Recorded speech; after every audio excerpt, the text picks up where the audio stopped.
Welcome back to ciLiving. If you are looking for book recommendations, look no further. Joining me now from the Mahomet Library is Rebecca Strom. Thank you for being here. Thanks so much for having me back. All right, so what have you brought for us today? Yeah, so folks might know a little bit later I'm going to be showing them how to make reusable water balloons, so I thought it might be fun to bring in some books that kind of talk about conservation and the environment and what we can do to protect the environment and respect nature. So that's what I brought today, some kids' books. I think that is fabulous because coming up on summer, it is really important that we think about all the things like we were talking about sunscreen and sustainable sunscreen earlier. So absolutely. And all these books have a very nice like summery vibe to them too. So I was going to say, I noticed the beach on the front of the first one. Yeah. So what is that book? So this is called The Old Man and the Penguin. It's a picture book that tells the true story of a man named João Pereira de Souza who found a penguin covered in oil near his home in Rio de Janeiro.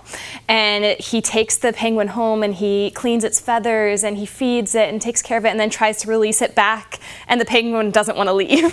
And so it's this really touching story about this man and the penguin and protecting animals and trying to, you know, take care of the environment as well. It's a really beautiful story and true story as well. And I didn't realize that there was a book about this because I've actually seen multiple videos and news coverage and things like that of him and this adorable penguin, and the penguin is so grateful that he saved him that he's like kind of bonded with the penguin. It's so sweet. Yeah, what a good book. All right, what's next? So the second one is called Hike. It's a really engaging picture book by Pete Oswald about a father and child who are hiking through the mountains, and throughout this hike they witness the magic of nature and they overcome all these challenges on their hike. You know, there's things that they have to, kind of like obstacles that they have to overcome, but they also learn a little bit about protecting the environment and what we can do to not only enjoy nature but also do that responsibly, right, and how to protect the environment. So it's great for kids who are really excited about nature but also maybe who want to learn about what we can do to help the environment.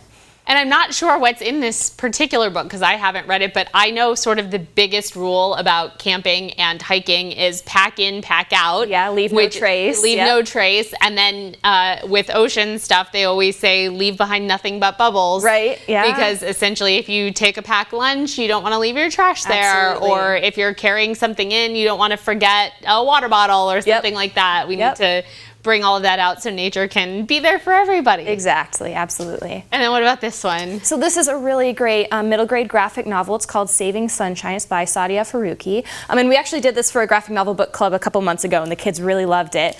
It's about two siblings named Zara and Zishan who are struggling to get along while they're on this family trip to Florida, but then they find this sick turtle on the beach and they have to work together to help the turtle and figure out how to get it back to its family. So it's a really sweet book with some really beautiful artwork, and kids who love graphic novels are just going to eat this up. Like, it's fantastic. Yeah, I was going to say the artwork in this looks stunning. Incredible. Yes. And I feel like graphic novels are becoming more and more popular these days, and they're becoming, I feel like, a really accessible way to get maybe non-readers into that sort of reading mindset. Yes, the kids love graphic novels. That's why we do our graphic novel book club. It's really popular, and the graphic novels are always flying off the shelves. So this is a great one to pick up for any kid who loves animals or who just loves, you know, protecting the environment. And I'm a big sea turtle fan, so I'm going to have to add this one to my reading list. I know it's a kid's book, but I feel like anybody can sometimes those quick reads are really, really good. And then what about this one? So this one is called Me and Marvin Gardens. It's by one of my favorite authors, Amy Sarah King. She writes a lot of young adult novels, but this was actually her first middle grade novel. And it's about a boy named Obi who spends a lot of time cleaning up this creek that runs behind his family's farm. And there's a lot of trash and stuff. And so he's always cleaning it up. And at the same time, he's worrying about the developers who are kind of developing the land nearby and the pollution that's going along with the developers. And so he's trying to figure out what to do. And then he stumbles on this creature by the creek, and the creature eats plastic.